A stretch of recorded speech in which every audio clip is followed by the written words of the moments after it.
a man with deep scars across his face.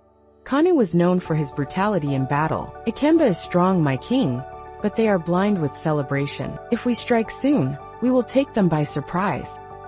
Hello. Welcome to YJ Fireside Tales, your home of captivating stories. As you watch, please like, comment and subscribe.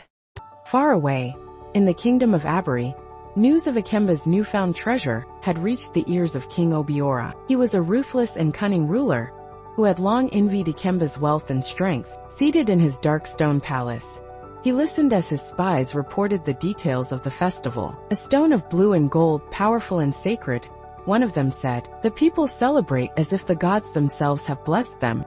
King Obiora's eyes gleamed with greed. If this stone brings fortune to Ikemba, then it shall bring even greater fortune to Abiri. He rose to his feet, his voice cold and commanding. Prepare, my generals. Ikemba's days of celebration are over. As the people of Ikemba danced and laughed, unaware of the danger that loomed, the warriors of Abiri began preparing for war.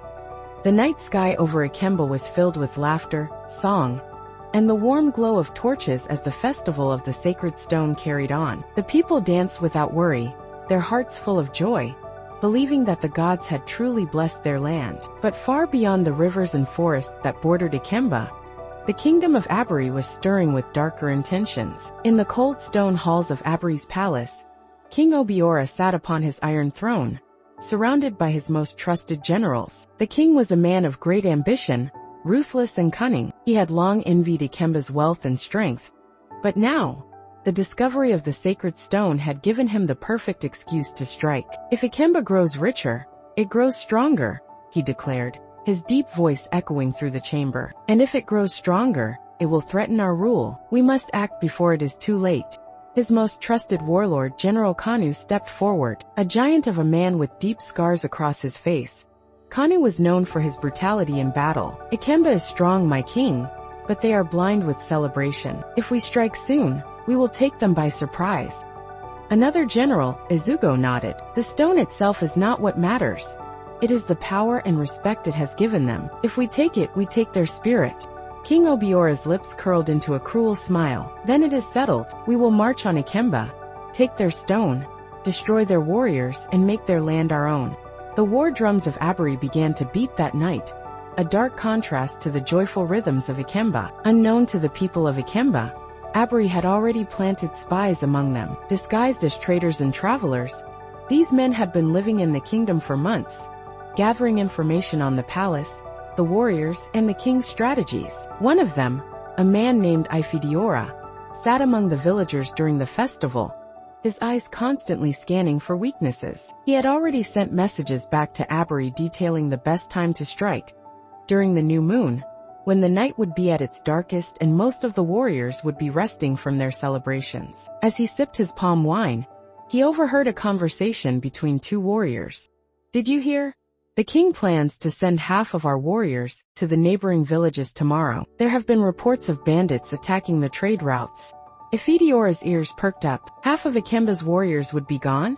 This was exactly what Abiri needed. That night, he sent a final message to King Obiora. Strike in 3 days. Ikemba will be vulnerable.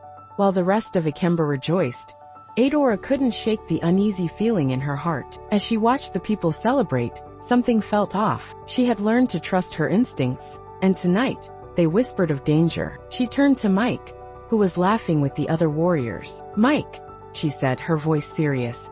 Do you not feel it? Something is coming. Mike studied her, his smile fading. What do you mean? I do not know, but I fear that this peace will not last long. Mike placed a reassuring hand on her shoulder. Then we must be ready for whatever comes. Adaora nodded, but her heart remained uneasy. She did not know that within days, her kingdom would be drenched in blood, and everything she loved would be tested in the fires of war.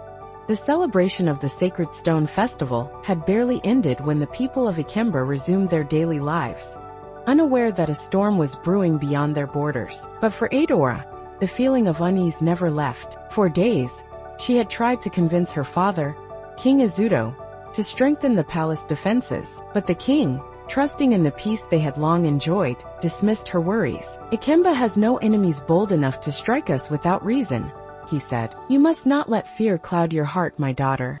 But Adaora's instincts were not wrong. On the night of the new moon, when darkness swallowed the sky and the warriors of Ikemba lay at rest, the Abiri warriors struck. They came like shadows, creeping through the forests and rivers that bordered Ikemba. They carried no torches, no signals, only sharpened blades, silent bows, and hearts filled with malice. King Obiora's warlord, General Kanu, led the charge, his battle cry shattering the silence like thunder. Burn it all! Kill every warrior! The first to fall were the palace guards, cut down before they could sound the alarm. Then came the attack on the homes, villages set ablaze, warriors rushing out of their huts, only to be ambushed by the well-prepared enemy. The people of Ikemba woke to screams and the smell of burning wood. Adaora and Mike were among the first to take up arms. As warriors, they had trained for moments like this, but they had never seen an attack so swift and brutal. To the palace! Mike shouted, leading a group of warriors through the burning streets. Adaora's spear was swift, her movements like a whirlwind as she struck down enemies left and right. But the Abiri were too many. For every one they killed, 3 more took their place. By the time they reached the palace, it was under siege. The great wooden gates had been shattered, and inside, King Izuto himself stood in the courtyard, fighting like a lion against his enemies. "Father!"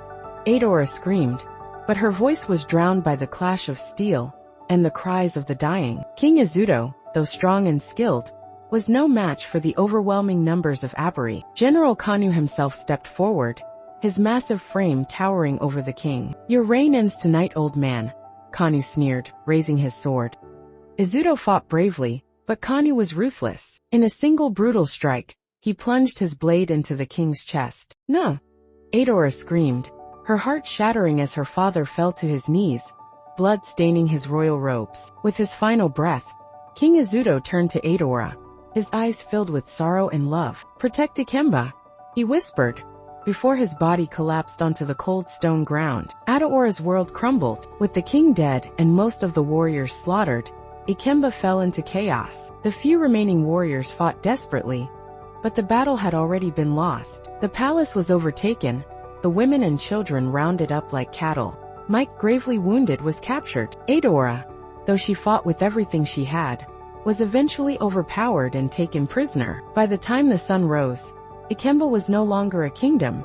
It was a land of ashes and grief. Bound and bruised, Adaora knelt among the captured women in the palace courtyard, her heart burning with fury and grief. King Obiora, now standing as the ruler of Ikemba, looked down at her with amusement. "Even with all your strength, you could not save your people," he mocked. "Perhaps you should have stayed in your mother's chambers instead of playing warrior."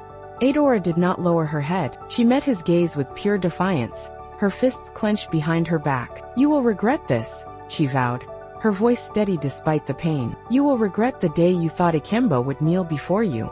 For though Ikemba had fallen, Adaora's fight was only beginning. The once mighty kingdom of Ikemba now lay in ruin. The streets that once echoed with laughter and music were now filled with the stench of blood and fire. The mighty warriors of Ikemba had been slain, its king murdered before his people, and its palace taken by the invaders of Abiri. But though Ikemba had fallen, Adaora had not. Captured alongside the women of her kingdom, she knelt in the palace courtyard, her wrists bound with rough ropes. She had lost her father, her home, and nearly everything she loved. But in the depths of her despair, a new fire burned within her, a fire of vengeance. Seated on the throne of Ikemba, King Obiora surveyed his prisoners with a cold smile. The women of Ikemba, once the pride of the kingdom, now stood before him as captives. "Your kingdom is no more," he declared. "Ikemba now belongs to Abiri. Your men are dead, your warriors are defeated, and you," his gaze locked on Adaora, "are nothing."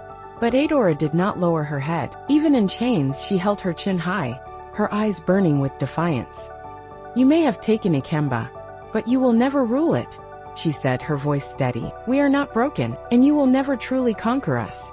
King Obiora only laughed. Bold words from a prisoner. He then ordered his guards to separate the women. Some were to be taken as slaves, others as wives for Abiri's warriors. But for Adaora, he had other plans. "Take this one to my chambers," he ordered. "I will decide what to do with her later."